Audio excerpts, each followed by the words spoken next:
Audible is the leading provider of spoken word entertainment and audiobooks, ranging from bestsellers to celebrity memoirs, news, business, and self-development. Every month, members get 1 credit to pick any title, plus 2 Audible originals from a monthly selection, and access to daily news digests from the New York Times, the Wall Street Journal, and the Washington Post, as well as guided meditation programs. Between a full-time job in IT and a full-time job in podcasting, it gets harder and harder to sit down and read the books I'm interested in. This is where Audible comes in. I can listen on my daily commute, relaxing, or while out running errands and still get in the books I've been wanting to get into. You can download titles and listen offline anytime, anywhere. The app is free and can be installed on all smartphones and tablets. Now you can try Audible risk-free with a special 30-day free trial by visiting audibletrial.com/nerdery and murdery. That's audibletrial.com/nerdery and murdery. Don't let your busy life get in the way of that great book you've been wanting to read. Go get your free trial of Audible today. This podcast is sponsored by BetterHelp. This is Jeffrey, and we've talked about many times before that I experience problems and struggles with my mental health, and really without a healthy mind, being truly happy and at peace is hard. The good news is therapy does work. It's helped for me, but what is therapy exactly? It's whatever you want it to be. Maybe you're not feeling motivated right now and would like some tools to help. Or maybe you're feeling insecure in relationships at work, or you're not dealing well with stress. Whatever you need, it's really time to stop being ashamed of normal human struggles, and it's time to start feeling better because you deserve to be happy. And now you don't have to worry about finding an in-person therapist near you to help. BetterHelp is a customized online therapy that offers video, phone, and even live chat sessions with your therapist, so you don't have to see anyone on camera if you don't want to. It's much more affordable than in-person therapy, and you can start communicating with your therapist in under 48 hours. So join the millions of people who are seeing what online therapy is really about. It's always a good time to invest in yourself because you are your greatest asset. And there's a special offer to Nerdery and Murdery listeners. You can get 10% off your first month of professional therapy at betterhelp.com/nerdery and murdery. That's betterhelp.com/nerdery and murdery. Thanks again to BetterHelp for sponsoring this podcast. And Francis stars in Forbidden Planet. That wasn't the stab I figured you'd do. What did you think I would do? I figured you'd do something from Hicks. That's Aliens. Oh, well, you're not. That's Aliens. That's right. I'll talk about that in a minute. I guess I'm the idiot this week. It's game over, dude. It's game over, man.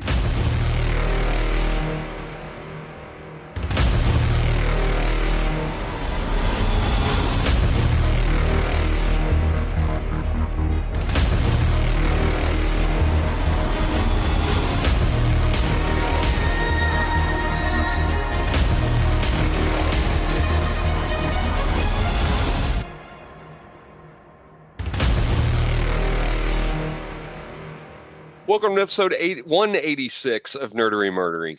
Big 186. I'm Zig with your nerdery. And I'm Jeffrey with your murdery. Welcome to another week of the highs and lows, the ups and downs, the good and the bad, and the nerd and the murd.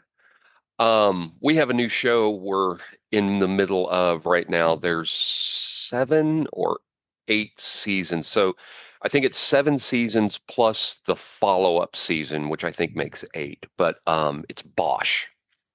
Bosch? Bosch is incredible.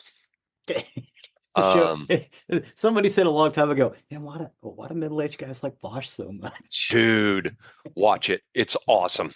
It is really, really good. It's a detective show. It's murder, and of course I love it. From what I understand, his like, I want to say like his accent is really good, and he's like Scottish. Yeah. That like shocks me. That shocks me to know he's Scottish, because he's really good. His facial expressions are great. Yeah, maybe Northern English. It took me a while to figure out. They ended up saying it later. I noticed that his partner had a strange accent, especially because his name is Hieronymus Bosch, which I think is awesome because Hieronymus Bosch is one of my favorite artists. But he goes by Harry, and his partner always says Airy. You catch that from time to time, and I'm like, he says Harry just like the Harry Potter people do. Well, his partner is from Haiti, Ah, Haiti and Louisiana. ah, So that's where, Ali. Yeah, he would say yeah, Ali. yeah. Well, he says Airy. He says Yeah, Airy all the time, Harry. which is pretty cool. But it's really cool. Um, but give give it a watch. I would highly recommend Bosch. Um, my friend Paul gets a shout out 2 weeks in a row, because We love you, Paul. he messaged me a podcast to listen to, and I Hmm. started listening to it last night. And it's called United States of a Movie, Hmm. and it's these three guys, the Ollie, Ryan, and producer Will, which I thought was funny. We got one of those.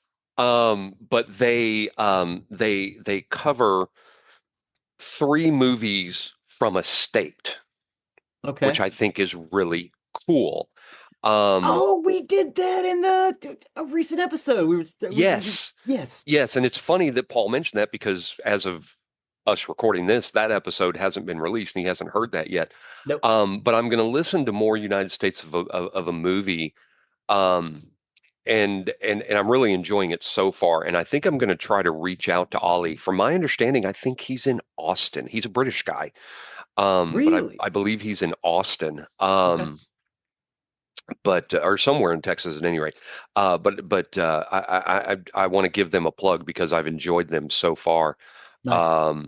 And I want to reach out because I think he could be a really good guest on the show. Oh, So nice little guestery with Ollie. yeah, yeah. So give that a listen. See what you think of United States of a movie. But yeah, that's all I have. Do you have anything before stepping over to the nerdy side of the house? No, just that it's the holidays and it's kind of crazy around here. This year, Hanukkah and Christmas are on the same day, which is weird. It hasn't happened in a long time. So we're pulling out all the stops. We're gonna have candles and Manischewitz, Christmas trees, presents. It's gonna be awesome. Ah, always a good time. All right. Well, then Zig, why don't you take us over to the nerdery side of the house? Excellent. Today we're gonna talk about three movies. These are three science fiction movies you should see. They are Forbidden Planet, 2001: A Space Odyssey, and Alien. Um, so we'll start with the first one, Forbidden Planet. It is a 1956 American science fiction film from MGM, produced by Nicholas Nafak and directed by Fred M. Wilcox, from a script by Cyril Hume that was based on an original film story by Alan Adler and Irving Block. It stars Walter Pidgeon, Anne Francis, and Leslie Nielsen. Shot in Eastman color and CinemaScope, it is considered one of the greatest science fiction films of the 1950s. A precursor to contemporary science fiction cinema, the characters and isolated setting have been compared to those in William Shakespeare's The Tempest, and the plot contains certain happenings analogous to the play, leading many to consider it a loose adaptation. I'm glad I kept meaning to look it up, the year it came out. So for Forbidden Planet, I had never watched it. Yeah, I was surprised when you said that. I was like, I oh, had yeah, you need to see I'd this. never This is watched it. beautiful. So I watched it this week. Uh-huh. Um, and I kept meaning to look up what year it came out because I was like, they either took stuff from Star Trek or Star Trek took stuff from them, because there was a lot of stuff in there. Yeah, there's a lot of So stuff that they actually used on screen in yeah, Star Trek. If you ever see the original pilot, they use the guns. yes, yes, yes, yes.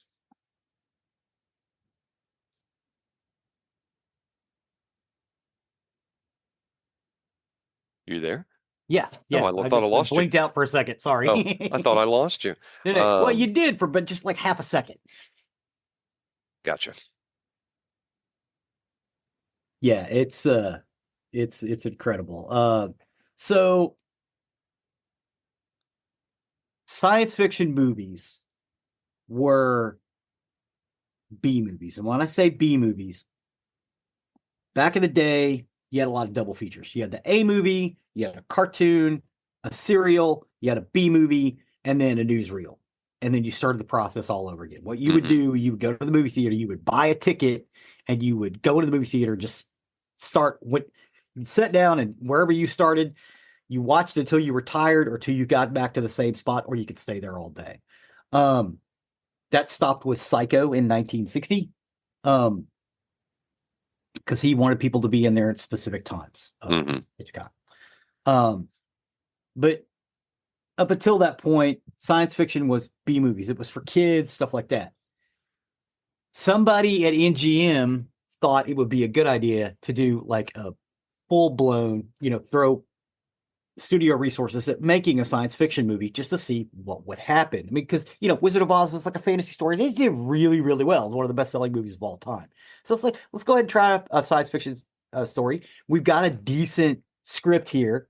We could cast it with, people from Central Casting. We'll shoot it in the we'll shoot it in CinemaScope and Eastman Technicolor, so it'll be real vibrant and pretty, and we'll see what happens. It did pioneer several aspects of science fiction cinema. It was the first science fiction film to depict humans traveling in a man-made faster-than-light starship. It was also the first to be set entirely on a planet orbiting another star, far away from Earth and the solar system. The Robbie the Robot character is one of the first film robots that was more than just a mechanical tin can on legs. Robbie displays a distinct personality and is an integral supporting character in the film. Outside science fiction, the film was groundbreaking. It was the first of any genre to use an entirely electronic musical score, courtesy of B.B. and Louis Barron. Forbidden Planet's effects team was nominated for the Academy Award for Best Visual Effects at the 29th Academy Award. Tony Magistrale described it as one of the best examples of early techno horror. In 2013, the film was selected for preservation in the United States National Film Registry by the Library of Congress as being culturally, historically, and aesthetically significant. The screenplay by Irving Bloch and Alan Adler, written in 1952, was originally titled Fatal Planet. The latest screenplay, drafted by Cyril Hume, renamed the film Forbidden Planet because it was believed to have had a greater box office appeal. I agree. Bloch and Adler's drama took place in the year 1976 on the planet Mercury. An Earth expedition headed by John Grant is sent to the planet to retrieve Dr. Adams and his daughter Dorianne, who have been stranded there for 20 years. In this version, there is no Krell or a monster from the id. The invisible ape-like beast simply appears to be a native of Mercury. Hume's first story, outlined in November of 1952, fleshed out and rewrote much of the original concepts. The film sets the Forbidden Planet were constructed on MGM sound stages at its Culver City film lot and were designed by Cedric Gibbons and Arthur Lonergan. The film was shot entirely indoors, with all the Altair 4 exterior scenes simulated using sets, visual effects, and matte paintings. And when I say they used matte paintings, these are what I'm talking about. So you had said they were on a journey to rescue the doctor and his daughter. Mm-hmm. I didn't think that's how it started out. They went to go find out what happened to an expedition on a planet. The original, it was set on Mercury. The guy went in and changed that. He kept the daughter and the scientist. I was lost. Okay, I'm with you now. And he threw in the Krell. Yes. Okay, now I'm with you. Yeah, and Robbie the Robot. The introduction of Robbie the Robot, by the way. Which we have. At the time, a cost of roughly $125,000. He was the most expensive film prop at the time. It represented 7% of the film's $1.9 million budget and equates to at least $1 million. In 2017 dollars, it's actually a little bit more in today's money. Both the electronically controlled passenger vehicle driven by Robbie and the truck tractor crane offloader from the Starship were also constructed especially for this film. Robbie later starred in the science fiction film The Invisible Boy and appeared in many TV series and films because they spent so much money on it. They wanted to get more use out of it. And the animated sequences of Forbidden Planet, especially the attack of the id monster, was created by veteran animator Joshua Medor, who was loaned to MGM by Walt Disney Productions. According to The Id Yeah. Monster looked to me Hmm. like the same artist that did the Red Bull in The Last Unicorn. Looked like the same monster. Joshua Metter. Yeah, that's what the Id Monster looked like to me. It may have been either The Last Unicorn drew from that, or hell, it could have been the same artist. Yeah, But he was working at 56, so right, he right. would have been considerably older. Metter was also responsible for other visual effects like the ray gun beams and disintegration scenes.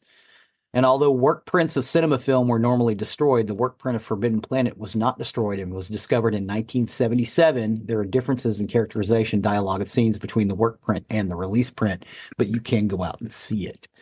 Um, so there's a lot in here about the production. Um, close look at the creature shows it has a small goatee beard, Hmm. suggesting its connection with Dr. Morbius. If you look real close, you can see that. Um, but because it was shot in CinemaScope and and Kodak Technicolor, it's real clear. It is real clear. And you watch it on like Blu-ray or high def, it's still clear because they made that movie correctly. Does that make sense? Because I in a lot of s- science fiction, it's even later on, if you put it in real high def, you're gonna see zippers. You're mhm. you're gonna see where they didn't quite paint all the way up around the neck because they figured no one would ever see it. I watched it on Tubi. That's Yeah. where it was streaming, Oh, it's and I nice and got to clear on watch it. Tubi too. I watched it not too long. Actually, when I was writing this up, I watched it on Tubi. The daughter, Anne Francis, is that who the And actress was? Francis. Good Lord, she was pretty. Yeah, yeah, She's yeah, yeah. Yeah, she looked good in all the right places. Let me tell you. um No wonder they all had the hots for I could easily see how a lot of sci-fi that came out after this her. Mhm. took a lot of cues from this movie. Oh yeah, Star Trek did, um, Black Hole. Black Hole especially Yes, yeah, the use of mats. Yeah, yes, Black Hole ate yes. that up. Um, they did another one, When Worlds Netflix. Collide, which was Oh, also a really big science fiction film, but it did not do as well in theaters, which is why they stopped doing that. They mm, didn't do big science fiction productions for a long time. They were relegated to the B spot. Now they would throw a little bit more money at them because everybody thought Forbidden Planet and When Worlds Collide were beautiful and brilliant looking, and they should continue to do that. So that's what they did, but they never took on the A picture role until the next film we're going to talk about. well, and Uh, they rebooted Forbidden Planet on Netflix as a series, yes, and I didn't like it. I dumped out. I couldn't stay with it. I don't even think I've seen it. I saw the reboot of Lost in Space. Oh, wait, no, it was Lost in Space. You're right. Yeah. You're right. I'm confusing it. Um. Oh, I thought they did a Forbidden Planet too. Oh. Anyway, Well, maybe. I don't know. I have to look Lost in at it. Space took a lot of cues from this as well. Yeah, right. And that's where I was confusing it. But yes, this was a great movie. I am so glad you did this Hmm. because it forced me to watch it, and I really, really, really enjoyed it. Yeah, isn't it Um, good? Oscar from $6 Million Man is in it. Yes. Not long. He No, doesn't have a huge part in it at all. no, I think he's the doctor. Yeah. Yeah. Yeah, there's the doctor, Doctor and then Doctor or there's the cook. Communications Officer. Yeah, and then there's the cook, who I can't remember the actor's name, but The he's been in everything. Oh yeah, yeah. And I needed to look him up because as I saw him, I'm like, I know who this actor is. I just can't Yeah, place him. he did Um, television all through the 70s, the 80s. the cook had a bigger part than the actor who played Oscar in the Yeah, $6 Million Man. yes. Um, great movie. Thoroughly enjoyed Forbidden Planet. Hmm. Yeah, and with the Robbie, who is basically a Deus Ex Machina. Yeah. Um, and the monster from the id, and how the Krell society fell in one day, and they figured it all out. And oh my God, it's brilliant. It is brilliant, brilliant, brilliant. Um, Twilight Zone borrowed a lot from this, even though Mhm. they were in black and white, so they really couldn't. You could see a lot of sci-fi was taken from Yeah, this. You could yeah, easily see it. yeah. And the sets were reused a lot too. Hmm. Um, so yeah, it's one of those that I think everybody need to get out. See, I kind of wish that the studios had done more of this stuff because we would have gotten a progression, you know, on these big budget sci-fi, which we don't get for 20 years after this, until Star Wars, and then we get a bunch of them, and then of course we still get the small made science fiction films as well, which are not as good or don't look as good. The next film we're going to talk about is also a studio big budget science fiction film. It is 2001: A Space Odyssey. It is a We're gonna 1960 we're gonna be very controversial here. 2001: A Space Odyssey. It is a 1968 epic science fiction film produced and directed by Stanley Kubrick. The screenplay was written by Kubrick and the science fiction author Arthur C. Clarke, and was inspired by multiple short stories written by Clarke, including his 1951 short story, The Sentinel. Clarke also published a novelization of the film, in part written concurrently with the screenplay. After the film's release, the film stars Keir Duella, Gary Lockwood, William Sylvester, and Douglas Rain, and follows a voyage by astronauts, scientists, and the sentient supercomputer HAL to Jupiter to investigate an alien monolith. The film is noted for its scientifically accurate depiction of spaceflight, pioneering special effects, and ambiguous imagery. Kubrick avoided conventional cinematic and narrative techniques. Dialogue is used sparingly. Very. The film is 2.5 hours long. There's 45 minutes of dialogue. Take of that what you will. It is visually stunning. There are long sequences accompanied only by music. The soundtrack incorporates numerous works of classical music, including pieces by composers such as Richard Strauss, Johann Strauss II, Aram Khachaturian, and Georgi Ligeti. The film received diverse critical response, ranging from those who saw it as darkly apocalyptic to those who saw it as an optimistic reappraisal of the hopes of humanity.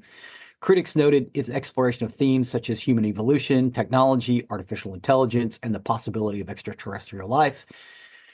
It was nominated for 4 Academy Awards, winning Kubrick the award for his direction of the visual effects. The film is now widely regarded as one of the greatest and most influential films ever made. In 1991, it was selected for the United States Library of Congress for preservation in the National Film Registry. So, Well, hold on. okay. Sight and Sound's Descent Critics Poll and topped the director's poll. A sequel, 2010, The Year We Made Contact, was released in 1984, based on the novel 2010 Odyssey 2. Okay. We're ready for the sub. I don't remember who said this, but let me start off with saying this because I've mentioned this in previous episodes. Watch 2001: A Space Odyssey. When the screen goes black and then it says Jupiter and Beyond, pause it, turn on Pink Floyd's Echoes, and unpause the movie. Uh-huh. Watch it to the end because the song will take you to the end of the movie. Yes, it will. 23.5 minutes, baby. Members of Pink Floyd deny that they wrote this for that. Mm-hmm. I'm going to very disagree with them and think they're lying because it is so perfect. It syncs up perfectly with what happens at the end of the movie. Once you hit Jupiter and Beyond, understand there is no more dialogue for the rest of the movie. That's it. You get no more dialogue. We don't get It's Full of Stars?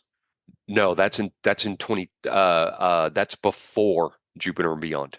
Okay. It's Full of Stars. It's phenomenal, and that's, to me, is the only way to watch the end of 2001: A Space Odyssey is with echoes. Yeah, 2000, I actually like Echoes better than the music he picked. yeah. That Oh Kubrick yeah. picked. Yeah, Oh, yeah. 100%, 100%. Because there is Um, music over it, but yes. it's not the right. I think it's the planets.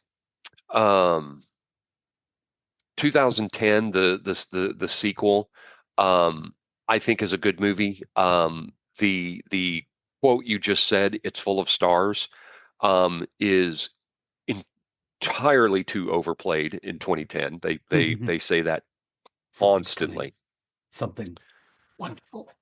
Um, but it's really cool, and the evolution at the end of Dave, how he gets to where he is and how it gets to where it ends. I don't want to ruin the movie. I mean, even though it's old.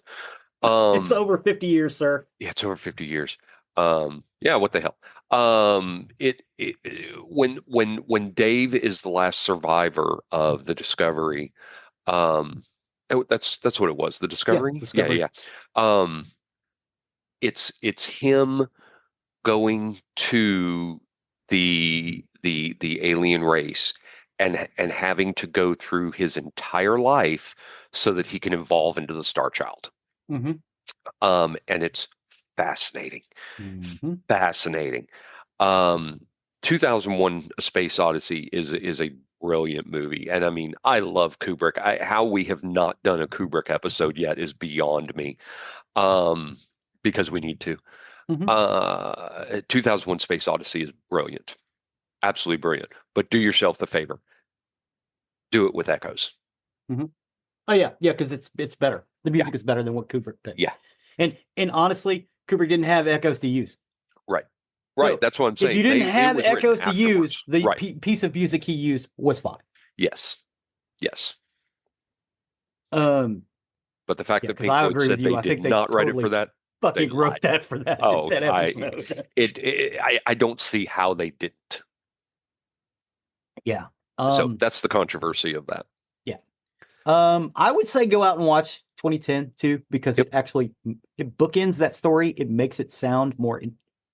It makes it make more sense. Yeah. Um, but Kubrick didn't have anything to do with the 2010. Yeah. And coincidentally enough, I had just recently watched 2001 Oh, before nice. I ever knew we were going to have this episode. I just happened to watch that. Forbidden Planet and the one we'll get to next, I watched this week. Excellent. So after completing Doctor Strangelove, Stanley Kubrick told the publicist from Columbia Pictures the next project would be about extraterrestrial life and resolved to make the proverbial good science fiction film. Now, one of the things that he cited was Forbidden Planet. Um, he took a lot of inspiration from Forbidden Planet, because it had this slick widescreen cinematography and set design. He also used Japanese kaiju monster movie productions ideas, Ishiro Honda and Eiji Tsuruya's Godzilla films, and Koji Shima's Warning from Space. Kubrick obtained financing and distribution for the American studio MGM, with the selling point that this film could be marketed in their ultra widescreen Cinerama formats, recently debuted with their How the West Was Won. It would be filmed and edited almost entirely in southern England, where Kubrick lived, using the facilities of MGM British Studios and Shepperton Studios. MGM had subcontracted the production of the film to Kubrick's production company to qualify for the Eady levy, a UK tax on box office receipts used at the time to fund the production of films in Britain. In a draft version of the contract with Kubrick's production company in May of 1965, MGM suggested Alfred Hitchcock, Billy Wilder, and David Lean as possible replacements if Kubrick became unavailable. Kubrick's decision to avoid the fanciful portrayals of space found in standard popular science fiction films at the time led him to seek more realistic and accurate depictions of space travel. Illustrators such as Chelsea Bonestall, Roy Carnan, and Richard McKenna were hired to produce concept drawings, sketches, and paintings for the space technology seen in the film. Two educational films, the National Film Board of Canada's 1960 animated short documentary Universe and the 1964 New York World's Fair movie To the Moon and Beyond, were major influences.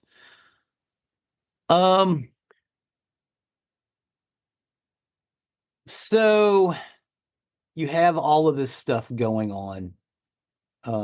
They also used background artist Douglas Trumbull, airmailed research based on concepts, sketches, and story notes covering the mechanics and physics of space travel, and created storyboards for the space flight, the sequences in 2001. Trumbull became a special effects supervisor on 2001. Trumbull was used later on in a lot of different um, uh, science fiction productions after that. Trumbull's name comes up quite a bit. Clark said the 1953 story, Arthur C. Clarke also co-wrote it with him, Encounter at Dawn inspired the film's Dawn of Man sequence. So let's break that down. The film doesn't actually open with them in space. Nope. It opens with a bunch of subhumans. I'm not sure what species they were going for. In 1968, they really didn't have a clear definition like we do now. Mm-hmm. But let's say Homo habilis, because we need a word for the monkey people they showed. Well, for ease of the viewer, cavemen. Cavemen, yeah, hairy cavemen. Viewer, that's listener. I guess. Listener, it's viewer, well, I mean, somebody's YouTube, watching. they can see us. Yeah. But yeah, so you got these hairy cavemen, and this monolith appears in front of them. And they basically kind of worship it.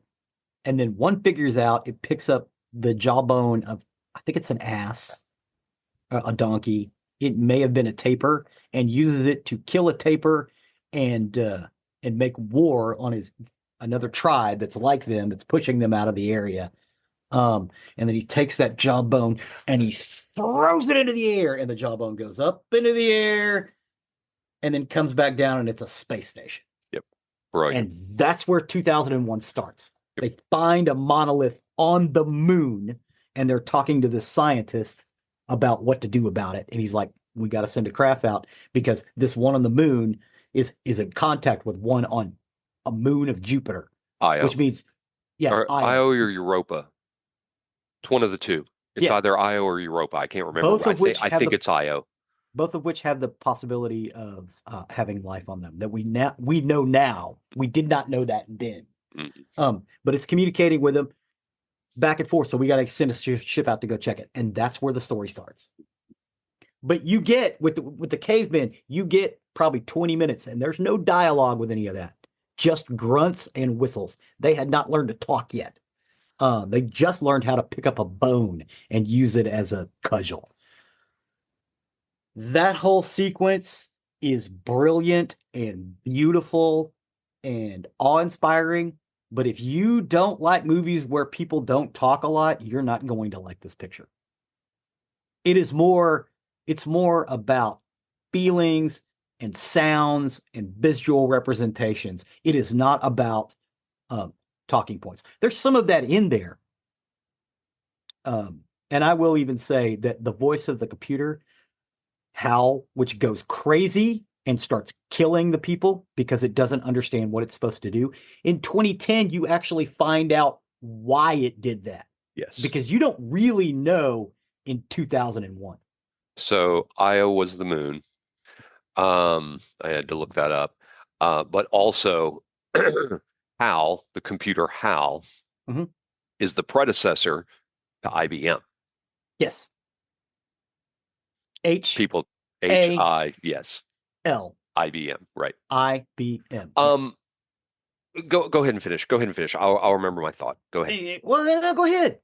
What? No, it's a complete side tangent. So okay. The IBM thing, I kind of like that. Yeah. So Hal is this, and it goes nuts. You don't find out why it goes nuts until 2010 because someone goes out to go. In 2010, there's some stuff going on, and they got to send out and figuring out exactly what the hell happened. So they go back to the Discovery, and basically have to fix Hal. And again, it's brilliant, beautiful, and I think you should watch it. A lot of people are like, "Oh, it's such a letdown." It was a different movie. 2001 is an art piece. 2001 is an art piece that is also a science fiction film. 2010 is a science fiction film by itself. Right. That's all it is. And a companion piece for 2001. 2001 is an art piece. It was meant to be an art piece. That's why it draws from so many different things, different ideas, different concepts. But at its heart, it is a piece of art, and that is why it's lauded. If you go into it like that, like you're going to go to an art museum and look at paintings with beautiful music and some dialogue, that movie is easier to understand. Because it's not about what it says, it's what it evokes in your head. Which I think is why it's important. Okay. Complete side tangent before you go into the next movie, because you had mentioned kaiju. Have you seen the new Superman trailer? No, I have not. I understand Crypto's in it. Yes, Crypto is in it. He also fights a kaiju style monster in it. Superman does at any rate. So I was talking with Mike Shanks, Two Geeks and a Microphone, shameless plug there. Yeah. He and I were We talked to talking Mike about a it. lot. Yeah, but I was talking to him last night about it because I just saw the trailer yesterday, and I don't mean to derail us, but you just evoked my thought. Let me say this about Superman. Number one, in general, I love a good Superman movie. Mm-hmm. A good one. Mm-hmm. Quest for Peace, Superman 4 doesn't exist because that was a piece of shit. I even like the one with Richard Pryor. That's 3. I love 3. I love Superman 3. But James Gunn took over as the new head of the as the DCU.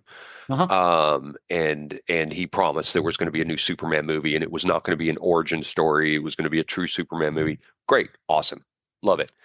My problem is, Mike and I both agree on this. I do not think that James Gunn is the savior for the DCU. James Gunn is riding the coattails of his lightning in a bottle with Guardians of the Galaxy. And I think he keeps trying to recreate Guardians of the Galaxy. And I think that's what he's trying to do here. Because the reason I say that, there are a lot of people in this Superman movie, the casual viewer will have no clue who they are. Guy Gardner is the Green Lantern, and I'm glad it's Nathan Fillion. It is Nathan Fillion. Have you seen? Yes. I actually included on one of our TikToks the picture of him. Oh my God, he looks just like Guy Gardner. I think that's awesome. But guess what? The casual Superman fan has no clue who Guy Gardner is. No. They will know more who the Green Lantern is. Yeah. Guy Gardner is not, here's another one, Mr. Terrific.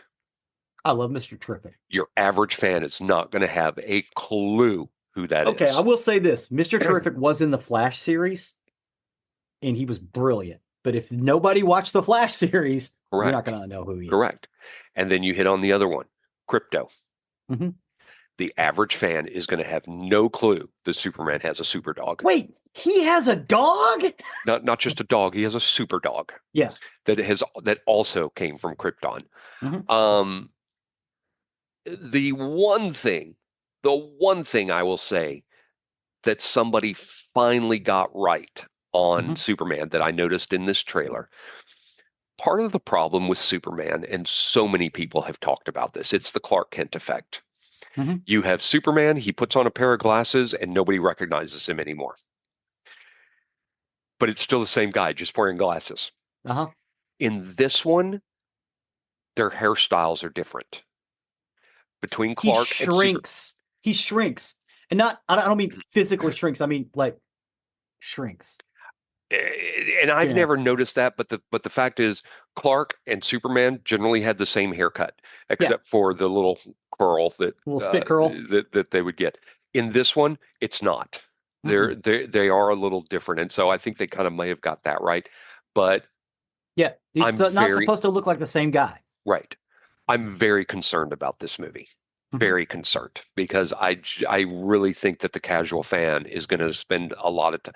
They're either going to do one of two things. They're either going to spend a whole lot of time going, who the fuck are these people? Or the movie's going to spend way too much time giving the background to these people. And I think it's going to, and I Yeah, I think it's going to mean, be a problem. there's a way. There's a way where people could, if it's just a good story, I think people can just accept that these are other superheroes, and figure it out along the way. It is distinctly possible, but Possible. I don't know if James Gunn can pull that off. Well, he did No, with Guardians of the Galaxy, but again, nobody knew who those characters were. lightning in a bottle. Yeah. And I think he's been trying to capture that same lightning ever since. So anyway, I got way off track, way side tangent. Please, next movie, because this is where I have a problem. Did you though? I'll get there. I'll get there. Because I'll get we're there. talking about aliens. I'll get there.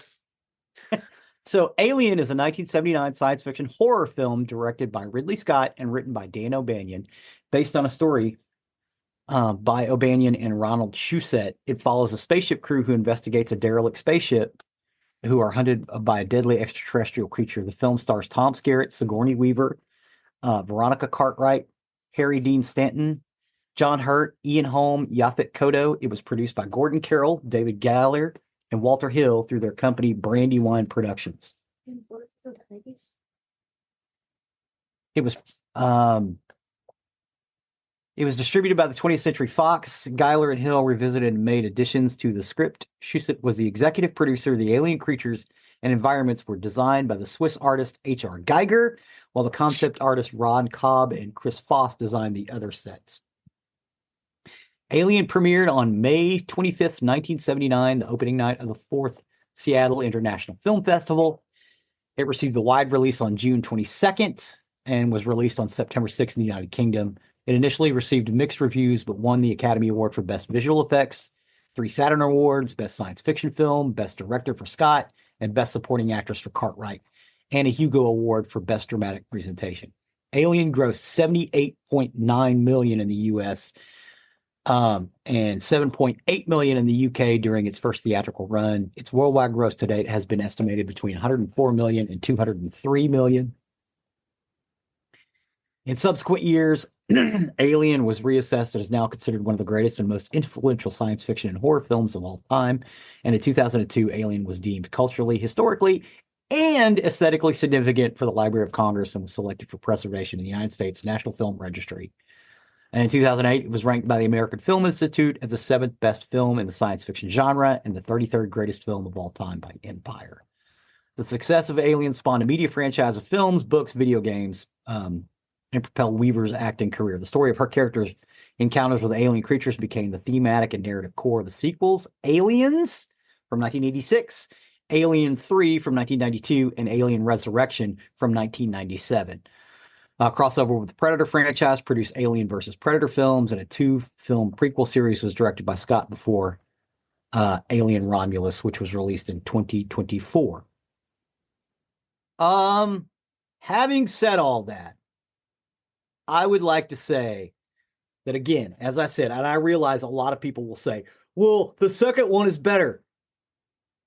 Okay, it's apples and oranges. This is a different film. It is like 2001. It is an art piece that is also a horror and science fiction film, whereas the second one is just a science fiction film with a little horror thrown in. They're different, even though it's the same similar storyline. They also take place, 80 years apart? 57 years. 57. 57? Yeah, 57 years apart. So let's get into that.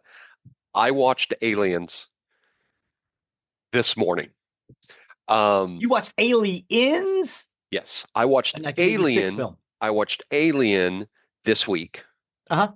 Even though I've seen it before, I watched Alien this week, and I got up at midnight and I watched Aliens at midnight. Because you needed to see it? I need to see them both. Here's what I'm going to say about that. I love the fact that you made fun of people that said Aliens is a better movie, because those people are right and you are fucking wrong. Aliens is a better movie, and it's not apples and oranges to me. It's a continuation of a story, and having watched both of them back to back, Aliens is a better movie. It's I much appreciate. Funny thing about Aliens, I'll just touch on this. So I went to high school with this girl who prior to being in our school, was stationed with her family at Lakenheath Air Force Base in England. Hmm. The girl Newt was in school with her little brother when she got cast. Uh-huh. Which is funny because it didn't hit me until this morning when I was watching again that Newt had a British accent. Yes. I didn't pick up on that Yeah. originally. Newt's English. But when she came back, she said she couldn't tell a whole lot about the movie, but she spent a lot of time dirty and slimy.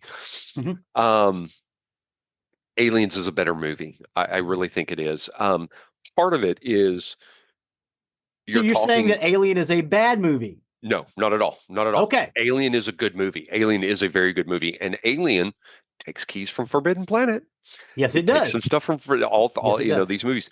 Alien is a good movie, and it's very possible I think Aliens is a better movie because special effects had advanced in between the two movies. Between 1979 and 1985, Yes, or yes. would have been 80, filmed in 78 yeah. to 85. Yeah, because Um, at least in 86 and 79. so special effects had advanced. You get a lot clearer view of the alien, Hmm. especially Mama. Yeah, Um, I, I there is no queen in the first Alien. one. Yeah, Correct. Correct. it is just one. It is Yes. just one of the things. And Ripley talks about that it's just one that took out her whole crew Yeah, in less than 24 hours. yeah, Um, and you've I, got a planet full of them. yes. Um, so I liked Aliens better. And I think in part because even though there are some good actors in the first one, I mean Tom Skerritt's a great actor. Mhm. Harry Dean Stanton is a great actor. Dean I Stanton rule, man. I like Michael Biehn. I Oh, really Michael like Biehn Michael is one Biehn. of my favorite Or actors. is it Bean? Yeah, I Michael thought it Biehn. was Bean. Michael I Biehn is love him. highly underused. There anything that you can think of that Arnold Schwarzenegger is in except for Terminator, You've said that before. I you could put disagree with Michael you. Biehn in and he would be better. I disagree with you on that. But the things he's been in have been brilliant. I ended up actually looking up his filmography this morning. He actually has stuff all the way up to this year Yeah. that he's been in. Oh yeah, he's a working actor. I mean, his best role, number one all time to me, Johnny Ringo in Tombstone, Yeah.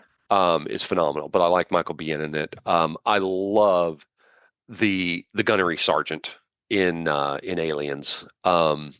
I like Aliens better. Um, Hmm. I like both of them just fine. I think they're great. Aliens was the cream of the crop for me. I think they took a small step backwards in three. I think they took a major step backward in Resurrection. That's a Um, Jean-Pierre Jeunet film. I know, and I no, I no. love actually I like all four of them. I have But yet, again, I also view them as different movies. right. I have yet to see any of the prequels, and so I need to. I saw the first one. It was pretty good. They're all available on Yeah. Hulu But again, right now. you also have to look at them as different pieces of of of, of media because Hmm. everybody had a different idea on how this should be done. Yeah. And I love that. And I can understand how there are folks who don't like that. It's like Hmm. it needs to be the same hamburger in the same place everywhere you go.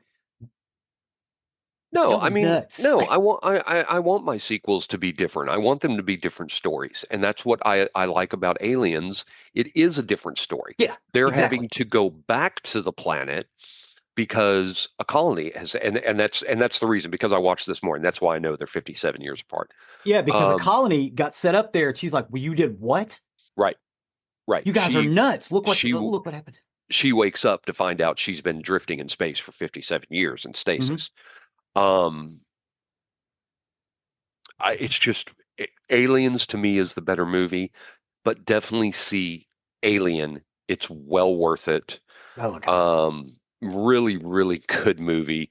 And I never really saw it as horror, as just pure sci-fi. I mean, yes, there are some jump scares in there, and there's some gore in there, but it's Mhm. not horrific. No. Um, who is I meant to look it up. The actor who plays Ash, the android in Alien. He is Great Bilbo actor. Baggins. Yes, yes. I He's a can't great remember actor. I can't remember the actor's name. Yeah, Um, he's I, Bilbo Baggins oh, I'll have to look it up from The here. Keep Hobbit. going. He's brilliant Ian in something. yes, and I'll have it here in just a minute. Ian Um, Holm. Ian Is that Holm. right? Yes, Yeah, Ian Holm. I think that's right. I'm here on the IMDb page. Yes, Ian Holm. He's great, but in Alien, you get Lance Hendrickson. Yes. I love Lance Hendrickson. But you get him as the synthetic. hmm Uh, just great.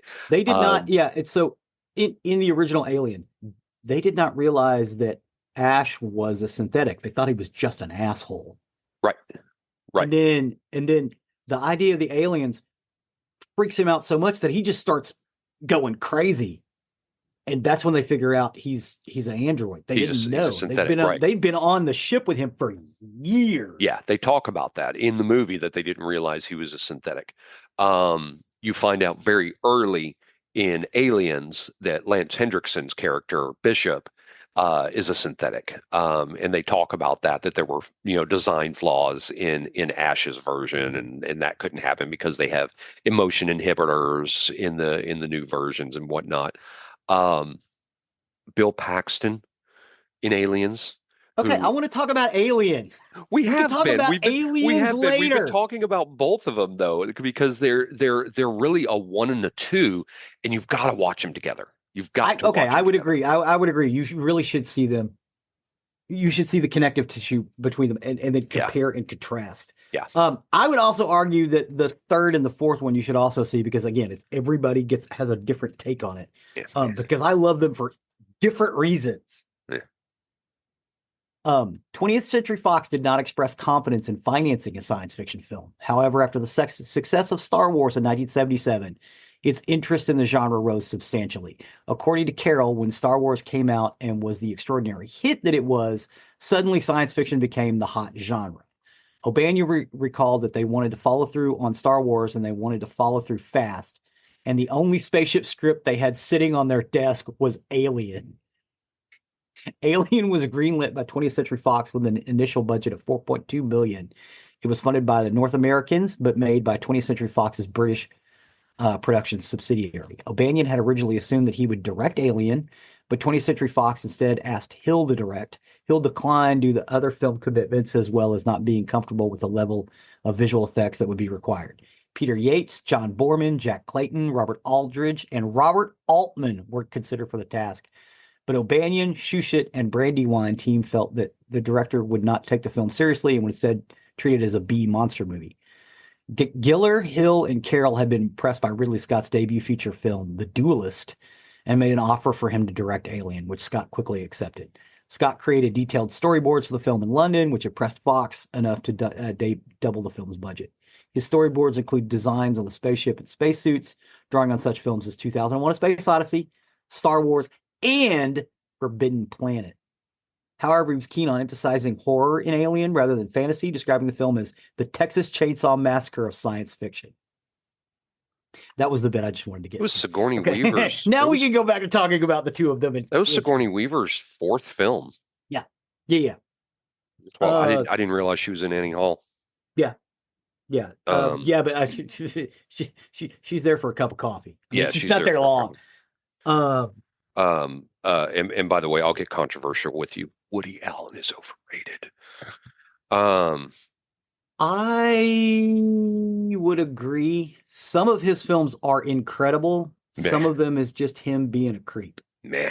And now that the story came out, it makes a lot more sense. Yeah, that's true. That's true. Yeah, no, interesting. I was just looking it up. I did not realize that was her fourth film. But yeah, she was looks like she was in some TV show, Somerset. Mm-hmm. She was in Annie Hall, bit part. I don't Mm-hmm. know Best of Families, how big a part this was. Laura Wheeler, and then in a movie called Madman, and then Alien. Yeah. And her career took off after Alien, and as well yeah, it should have. oh yeah, Because as someone pointed out recently, Yeah, the single cat lady told everybody to get away and no one listened and all of the rest of them died. I was like, oh shit, I never thought of it that Yeah, way. But yeah. yeah, she right. Um, Um, don't go next to the egg. She was telling him, the John Hurt character, don't back up. yeah. Don't get too close. You've got equipment to probe it with. Use that, dumb dick. Oh my God. So, okay. So the story of Aliens or Alien, if you haven't seen it, is these people, they're on a Salvage ship. ship. Yeah. And they're supposed to be salvaging stuff, and they get a report of an alien craft that has landed on a planet that's close to them. So they come out of hyperspeed sleep and they got to go investigate it. They When get they a go to report of they get a report of a distress signal. Yeah, oh, that's right. It was a distress signal. When Again, they get I watched it this week. when they get to the planet, they realize it's not an Earth ship; it's an alien ship. So they go on board. They find a skeleton that's dead, and then they start looking around and they find all these look like giant cabbages. They turn out to be eggs. This thing bursts out of one of the eggs and jumps through one of their spacesuits and hugs his face, which is where we get the word hate face hugger. Right? They take the guy back. They try to cut it off of him, but it bleeds acid. And then, um, and then, he wakes up and he's fine. The thing is dead on the floor. So he goes and he eats. And as they're eating, he gets in intestinal distress. They pull him out onto the table and his thing bursts out of his chest, which is where we get the word chest buster from. That thing becomes an alien. Mm-hmm. And grows quick. And and it's grows fast. quick. It's fast. You think it starts out, 4-6 inches tall, and in a couple of days, it's 8-9 feet. Yeah. And, well, the face huggers are fast too. Yeah. Yeah. So Tom Skerritt, Commander Dallas or Captain Dallas, yeah, Commander in Dallas, he leads the expeditionary crew to the alien spaceship, and when he tries to cut, and Ripley is the second in command. Yeah, she's the flight officer, and so when he leaves, she's in command, and they try to bring their crew member who's been attacked back onto the ship, and Ripley is like, no, go kiss my ass. That's against regulation. No quarantine, blah, blah, blah, blah. Yeah. Let me show you the book. He can come aboard. He's got to stay in the airlock. But Ash ends up letting him in. Yeah. Which is where, really where all the drama and horror and everything start with that. God, it's so good. Yeah, it is really good. It is really good. But you know what? As much as we were talking shit back and forth, I agree with Jeffrey. You need to see them both. Yeah. See them as a bookend, just like you do 2001, 2000. That was mostly me getting Jeffrey's goat. Yeah, see them as bookends for sure. And realistically, when I say Aliens is the better movie, it's a 1A, 1B. Yeah. Actually 1B, 1A to me. So I go in reverse, but I see, and I'm on the fence because sometimes I think, oh, the dialogue is way better in Aliens, but the suspense is better in Alien. Yeah, I think you could honestly watch it as one long movie. Exactly. And it's perfect. Take a 15-minute break in between. Yeah, because Aliens is like 2.5 hours long. It's long. Yeah. It's long. But the funny thing is, and maybe this is where I'm at, I actually saw Aliens first. Did you? Yes, I saw them in reverse order. Aliens I saw first, and then I saw Alien after. I went to the movie theater. My grandfather would take me to the movie theaters because he knew I love science fiction. About once every couple of weeks, especially in this time period, because a science fiction movie came out every frickin' week for like a 4 or 5 year period. We weren't getting it on television, and we get some, but for the most part, But for the most part, every other week a new science fiction movie came out. So he took me to all of them. Right. I saw this in the theater, and even though it was like rated R, he didn't. He was like, dude, you love this stuff, and I loved it. Theater scared the shit out of me because keep in mind, 1979, I'm 6, Mm-hmm. but it didn't matter. It didn't matter. It was about the science fiction and the ideas and the pushing of boundaries. And then I saw Aliens in the theater as well as multiple Mm-hmm. viewings on DVD, Oh yeah. video cassette. They show them on TV every once in a while. Because keep in mind, again, we didn't have cable because we were out in the middle of nowhere. So once we got on board the VCR train, we were on it. Mm-hmm. There was a video cassette at my house all the time, and some that we ended up, buying from that, or because we had the old man knew the guy who ran the little local mom and pop video store, and they had, they were doing horse trading anyway, so we could go rent whatever we wanted to anytime. It cost us a dime, and occasionally he'd be like, "I got this. I got like 5 copies of this. You want it?" Because he's like, "Otherwise, I got to destroy it." And of course, it had the little band on top of it. I'm like, "Well, I thought you were supposed to return them." He's like, "No. Some of them we have to return. Some of them they tell us to destroy. So here, it's yours." I don't want to get the guy in trouble, but that was 40 years ago. I think he's fine now. He's also since passed.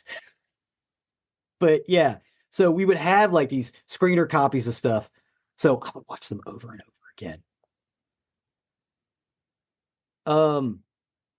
The only problem I have with watching them bookended is the lighting design is a little different from one to the other. Mm-hmm. Other than that, perfect. And that could just be this ship's lights are like this ship's lights are like this. Right.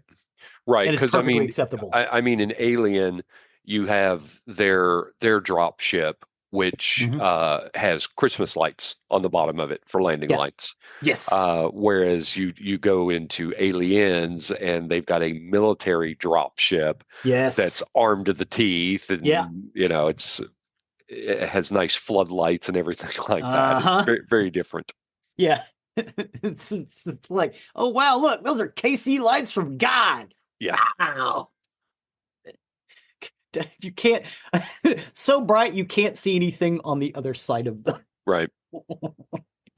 But yeah, it's amazing. And again, try to watch it bookended. If you got the time. I think you should make the time, especially, holidays coming up or a good weekend. This would be a great movie night. You don't have to worry about anything salacious. There's some gore. There's some horror elements, but it's nothing really that bad. Most of it is implied. And you can even sit down with your kids and make a night of it. Especially your teenage kids. Oh, they're gonna love it. Well, teenage kids will just be happy seeing Ripley in her underwear. Yeah, Ripley in her underwear. And Sigourney Weaver in her underwear. Right. Because she has to strip down to get into the stasis pods or whatever they're called. Pods, yeah. Deep sleep chambers.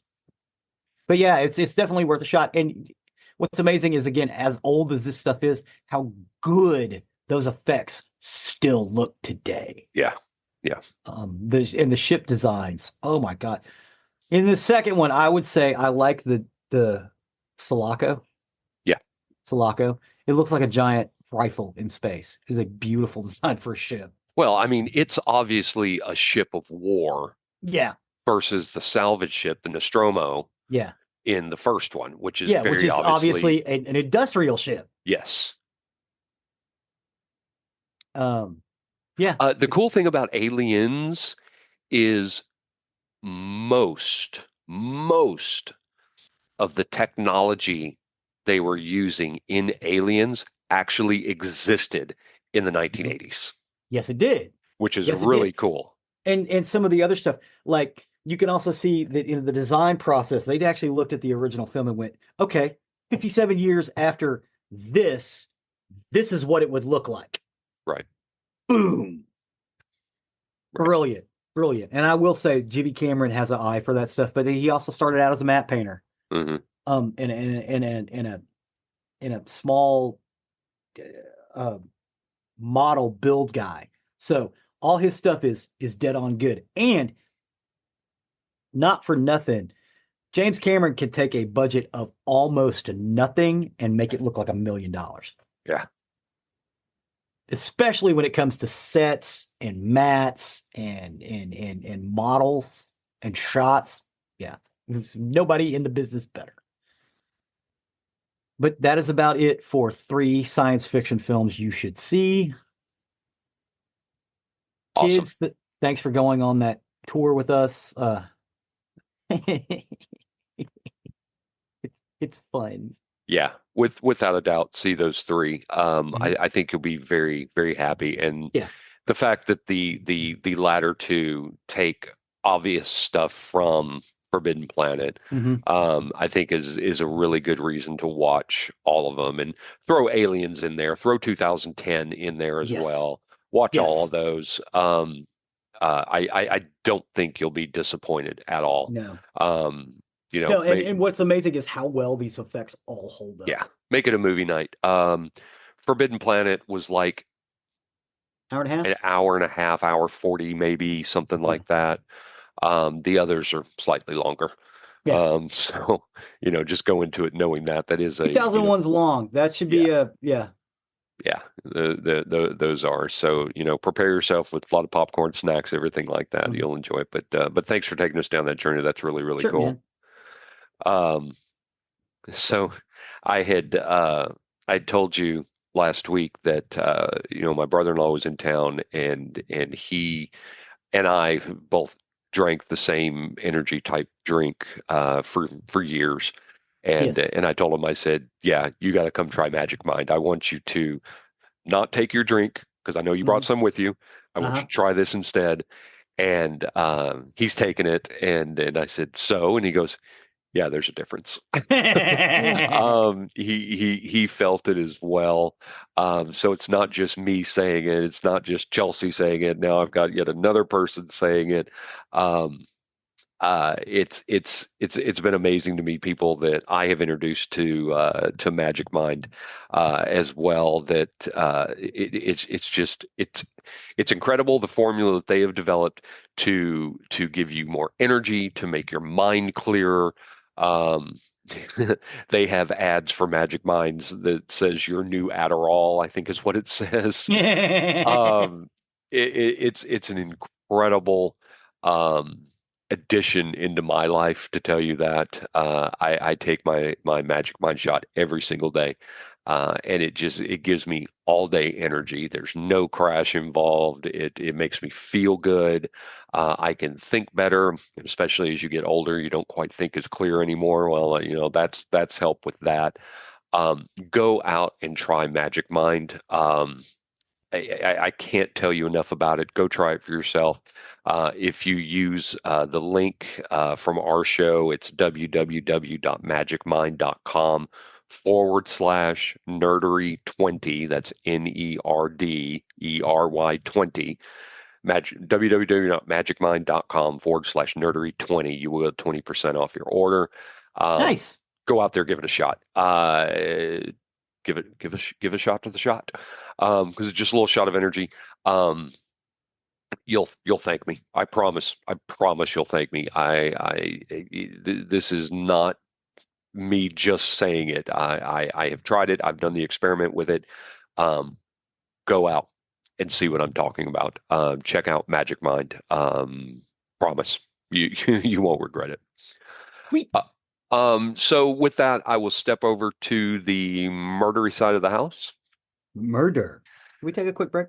Yeah, sure. We can take a quick break. So I'll tell you what, our guests, why don't our guests, we don't have any guests, our listeners, why don't you go ahead and take a break and we'll be back in two blinks. All right. Gave our fans a nice little break time there before we step into. I'm sure they needed it too.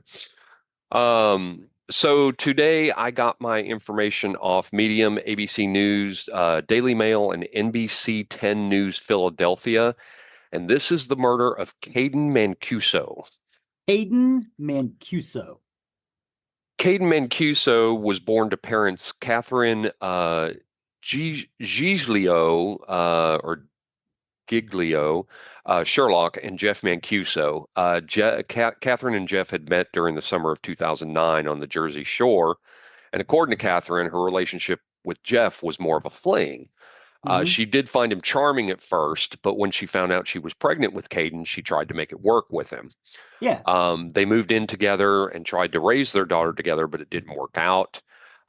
Catherine said it wasn't a romantic relationship and they slept in separate rooms.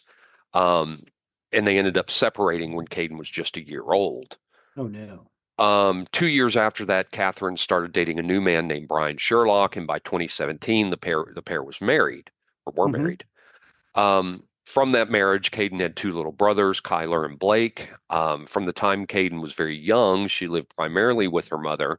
And then when she married Brian, she lived with them along with her two younger brothers.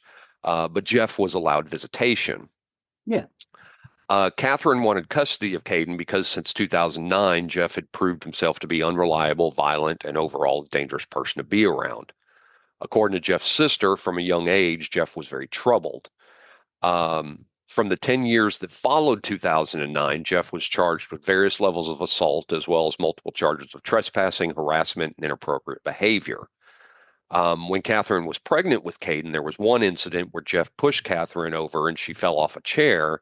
And there was one more severe incident where Jeff had strangled Catherine to the point where she felt she could have died. Wow.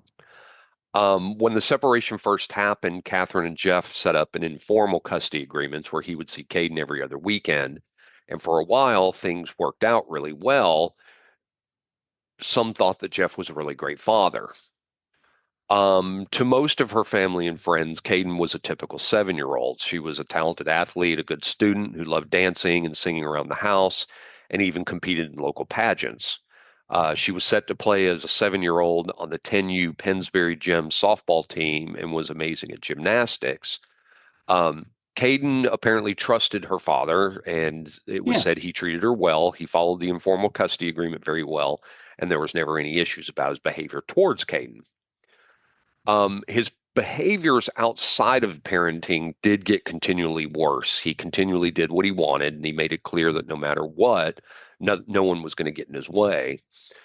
In 2017, he was arrested for a DWI, and he had multiple probation violations, but none of the reports I found specified exactly what he did. Um, then Catherine got married to Brian in 2017, as we had said. But after this marriage, Jeff actually sued Catherine for partial custody. Um, Catherine described the situation as Jeff going on a rampage. He threw accusation after accusation at her, all of which were unfounded. Catherine Hmm. said that she believed this happened after she got married to Brian because Jeff couldn't handle the thought of Kayden being happy in a different family, and as things didn't go exactly how Jeff wanted, as I said, he got restless. He started sending her hundreds of life-threatening emails and even stalked her at her job where she worked as an emergency room nurse. So they did go in front of a judge, and the judge decided that both Catherine and Jeff needed psychological help and ordered the both of them to undergo psychiatric evaluations. Okay. In Catherine's evaluation, she was determined to have anxiety, which is understandable in the situation. She was anxious 24/7 about her Uh-huh. daughter, but other than Yeah. that, she had no serious ailments that could prevent her from being a competent, loving mother. Jeff, on the other hand, was diagnosed with major depressive disorder and anxiety with narcissistic and antisocial personality traits. That's a problem. And he was also said to have suicidal thoughts and feelings of hopelessness. Um, so, there was a chill between Kayden's biological parents and, uh, excuse me, his sister, Jeff's sister Allison, said that their father-daughter relationship was very strong. According to Allison, Kayden was the only bright spot in her brother's life, which she said had been troubled since childhood. Issues made worse, she said, by excessive drinking, self-medication, and violent outbursts. She said, quote, He was punching teachers, getting hit in the head with a pool stick. He had 17 staples in his head or something like that. I always said to my mom, something's not right. I felt he was never the same after that. It's just the emotion part was not there as it was when he was a kid. I think that between the drinking and the hits in the head that he suffered some sort of brain damage, which caused him to progressively get mentally ill. He was okay and tolerable until Kayden. So he was already troubled, and then he had a head trauma. Right. Allison We have also, seen this before. yeah. Oh, yeah. Allison also did say that her brother hated seeing his daughter so happy in a new family. So, anyway, after undergoing the mental health evaluation, the courts decided that each parent should have access to her school and medical records. They should be able to participate in all of her school and social activities, and they should make an effort to allow Kayden to stay in communication with the other parent. So if she was with Jeff, she should be allowed to contact Catherine, and if she's with Catherine, she should be allowed to contact Jeff. That all seems perfectly reasonable. Probably the best thing for the kid. Possibly. Jeff didn't have to be supervised as long as he received mental health treatment. He did represent himself in court at the custody hearing in front of Judge Jeffrey Traeger, and Catherine said it was a circus. Brian Sherlock said, quote, Jeff is attacking Kathy with all these accusations, and it was like it wasn't procedure. And the judge, they said, just allowed it. The Sherlock said that Jeff lashed out at Kathy outside of the court, calling the police on her over and over again. She said he called the police station 30, 40 times demanding that they go to my house and get Kayden. The police actually had to go back to him and say, if you continue to harass us, you're going to be filed for charges, because he wouldn't leave them alone. The courts, however, never set up the mandated mental health program. They left it up to him to go and find a therapist and get treatment. So they never followed up on that. The Sherlocks also said that Jeff Mancuso had grown violent towards his mother and physically assaulted her in front of Kayden at one point. That was when Allison Mancuso said that Kayden admitted for the first time that she was afraid of her father. She said, I think the incident with my mom scared her. We did ask Kayden after the incident, did you think Daddy was going to hurt you? And she said, yes. A little over a year into the custody battle, Kayden's mom was very desperate to keep Kayden safe, so she filed for a restraining order against Jeff, but said that her complaints fell on deaf ears. By August 2nd, 2018, Kayden went up to Ocean City, New Jersey with her aunt, Jeff's sister Allison, as well as her paternal grandmother. They went to the beach, spent time as a family, but Jeff was not invited. So if I said that, I may have said Jeff in there. If I did, I didn't mean to. So it was the aunt, she was Jeff's spending sister, time and with Allison. her paternal Yes. family. Yeah. Yes. Grandma and aunt. Yeah, just because he's an asshole doesn't mean that auntie and grandma are. Well, not only was he not invited, he didn't even know about it. Okay. It was at this point that Allison and Jeff's mother knew that Jeff was a violent man who honestly shouldn't even be allowed to see his daughter or have a daughter. Okay. By August 3rd, Allison got a text from Catherine saying she could bring Kayden to Jeff's house on Saturday for his court-ordered time with her. But once Kayden found out about that, she expressed that she didn't want them to drop her off because she was afraid that Jeff would be angry if he found out that his sister and mother spent time with Kayden without telling him and without inviting him. So instead of dropping her off straight at Jeff's house on August 4th, they brought her back to her mother's house in Langhorne. Mm-hmm. The same day, Kayden's stepfather, Brian, dropped her off at Jeff's house for their court-ordered visit. However, when Sunday evening came and Jeff did not drop Kayden back off like he was supposed to, Brian and Catherine got worried. They tried to give him the benefit of the doubt at first, hoping he was just late, but by 9:30 p.m. that night, they got panicked and they decided to head over to It's a little Manioc. kid. She's got to go to school in the morning. Right, exactly. So they headed out to Manioc, which is just over a 30-minute drive away. They knocked on the door but didn't get an answer, so they immediately called police.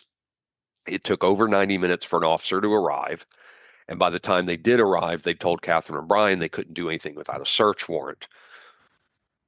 A homicide detective said later the officer absolutely could have entered the home at that time. He did not need a There's search already warrant. court orders on all of this stuff. Right. But Catherine and Brian didn't know that. So they listened. They believed what the officer told them. because I mean, they basically thought the officer surely knows the law better than they do. So they ended up going home that night and they waited. That night, according to Catherine, she kept telling herself that Jeff would not hurt Kayden. She assured herself that Jeff loved Kayden, and no matter what mental health issues he had, he wouldn't hurt his daughter. So they had a bad night.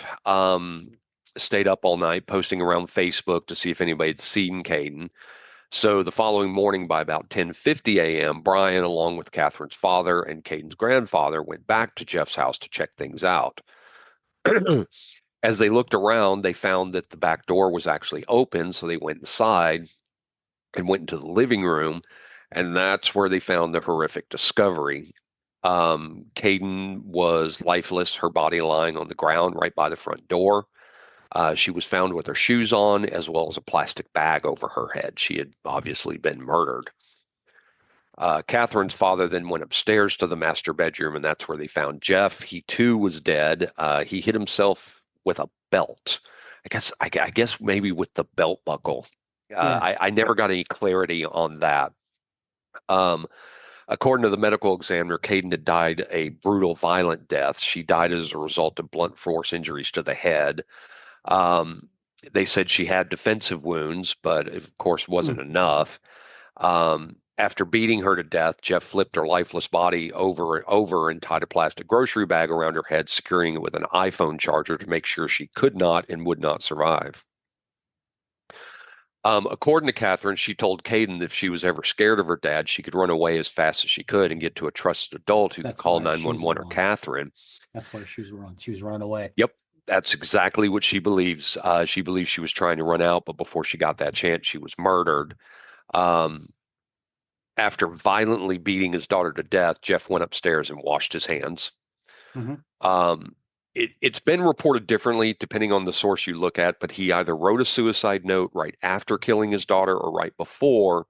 But either way, he went back upstairs at least to grab the pre-written suicide note before returning back downstairs and throwing the note next to his daughter's lifeless body. They've never released the contents of the note publicly, but according to Catherine, the note said something along the lines of "You get what you deserve."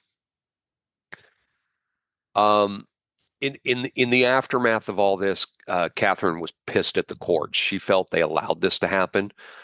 She said she warned them over and over again, but they wouldn't listen. And even Brian's own family members warned the courts, but they wouldn't listen to them either. Allison, Jeff's sister, as I talked about before, said, quote, "I hate him. I'll never forgive him. And I wish he'd rot in hell for what he did. The action that he carried out, thinking about his hatred and that couldn't overcome. He just didn't have the ability to really love. I just don't think that mentally ill people have the ability to love." I don't necessarily agree with that statement. Narcissists I understand the thought process of where she's going, but the generalistic statement that a mentally ill person can't love, that's too generalized. Yeah. A little too generalized. Again, if she would have said narcissists don't, because they don't. Yes, they're incapable of love. That is correct. Correct. Despite the fact that Catherine had been granted a restraining order against him, the fact that they knew he was violent, the fact that the courts were concerned with his mental health, he was still allowed to have unsupervised parental visitation, which is absurd. Absolutely absurd. Especially in this day and age, because this is not that long ago. No. So she wanted to make a change. She knew there was a lot fundamentally wrong with the courts and child protective services as a whole. She did launch a GoFundMe page at the time of Kayden's death, and her family accused Philadelphia police and the Bucks County family court system of failing to protect the girl. The page read, quote, "Kayden's mother trusted that the law and the court system would work for her daughter's best interest. However, the system failed, and she was taken too soon. Kayden's mother was told to trust the process, but the door was slammed in her face time after time." By June of 2019, Catherine ended up making her argument in front of policymakers at the Capitol, opposing a bill that would favor a 50-50 presumption of custody between both parents. She argued that parental rights should not come first, the child's rights should. Yes, child's rights first and foremost. She argued that passing of the bill gives a presumption of 50-50 custody rights off the bat, puts many children in danger. And she wrote about everything we've heard in the case up to this point about how he was known to have such a violent past. And the courts heard from multiple people how Kayden was in danger every time she spent time alone with him. So Catherine's work helped to push Congress to pass a new law in the state called the Keeping Children Safe from Family Violence Act, or Kayden's Law, against the Violence Against Women Act, or VAWA. Again, Kayden's Law. The law unanimously passed. Nice.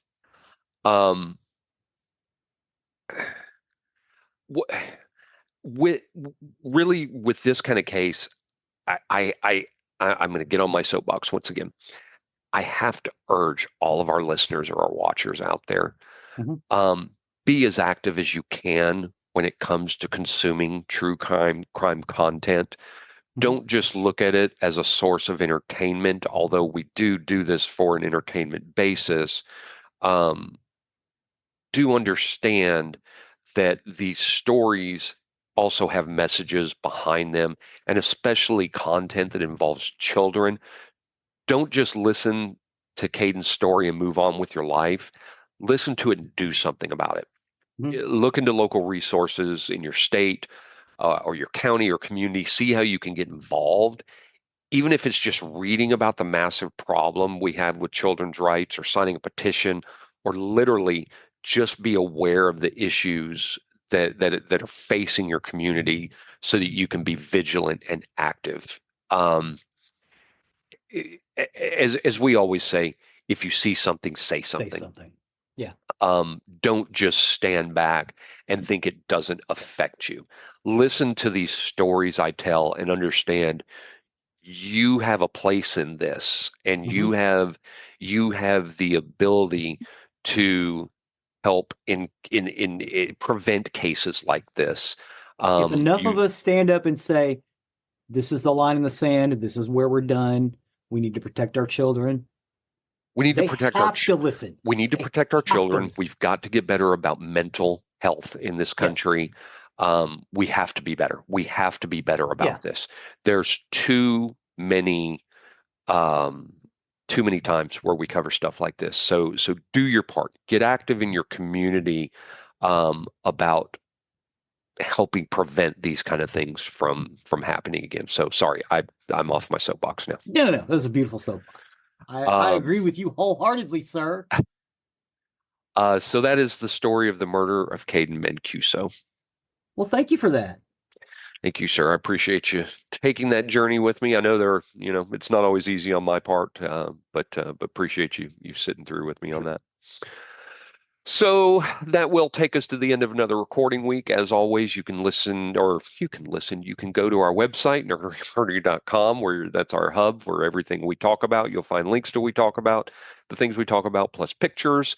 And you'll also find the link to our YouTube page, which Zig so often updates. Yes, in this one you have got snippets and pieces of those films that we talked about. Check those out. Get yourself a taste of that. It's quite lovely. Awesome. You can also find the link to our merchandise. If you wish to show off your nerdery and murdery fandom, please do consider purchasing something from our store. That, along with our patrons, you can find the link to our Patreon if you wish to become a donator to the show. That, along with our merchandise, goes to help with the costs that are associated with the show, keep us going. And do realize, as a patron, you also get bonus episodes that nobody else gets. We did do a kind of an episode a few weeks ago where we talked about things we had in a particular exclusive.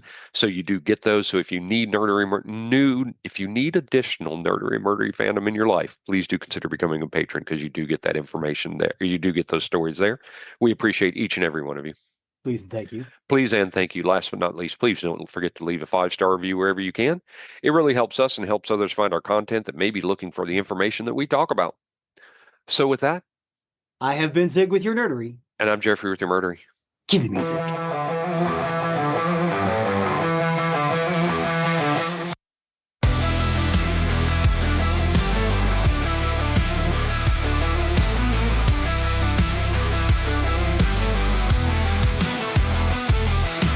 Static crackles, dreams mind state, murdery and murdery fate.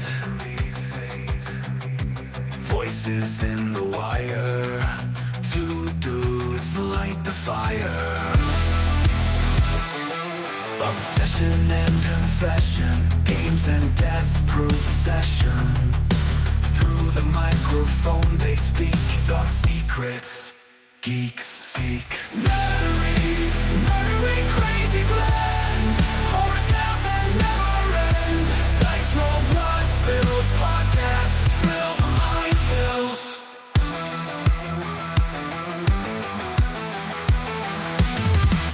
Techie talk, ghostly howl, geekdom's graveyard prowl. Mingling thoughts collide, fascination can't hide. Twisted tales they share, darkness in the air. Mysteries untold, audiences hold. Rolling out the law, eerie tales and more. Behind the tales they hide, narratives collide.